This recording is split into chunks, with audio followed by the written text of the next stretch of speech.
Now let me share some tips of what I did when I first started my cleaning business. Yes, social media is a plus. I'm a big advocate of getting a Facebook page, using YouTube, using TikTok, Instagram, all of those free social media platforms, absolutely. But what about people that don't check social media? What do you do then? What I used to do is whenever I would go anywhere and I would be driving and I would notice a house that maybe had a couple bicycles in a driveway, and it looked like a nice house in a nice neighborhood and it wasn't too far and it may be a client that I'd want to take on, I would grab my phone and just record their address into my phone. 123 ABC Street.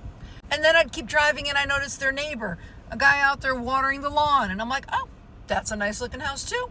148 ABC Street. Wherever I'm driving, I would notice homes that look like they were families, because working families tend to need a lot of help. So whenever I noticed a house that had kids or looked like it was occupied, I would record their address onto my phone and then I would mail them a flyer. I didn't do like the physical door to door. I just didn't have time to do that. If you could do it, that's a wonderful thing. But for me, I would just mail them a flyer.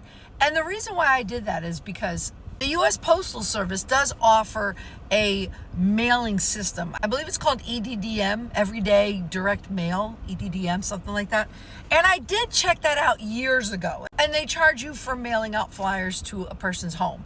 I remember correctly, you would choose the zip code, how many flyers you want sent to that area. Let's say 100 flyers. You'd print out the flyers, you would physically hand it to the post office, you would pay for the service, and they would have the letter carrier physically mail a flyer to every single address in that location that you picked. I thought that was cool, but I didn't like it because I thought, what about homes that are unoccupied? What about homes that are foreclosed? What about Airbnb homes? A guest is not going to check the mail, and the homeowner may not be checking their mail routinely. It's a waste of a postcard. Vacation homes, maybe the homeowner's not there until another 4 months from now, and their mail is just piling up. Things like that. I started thinking, well, that's kind of a waste of money if I'm having my mailer mailed to those homes and I'm not getting any feedback.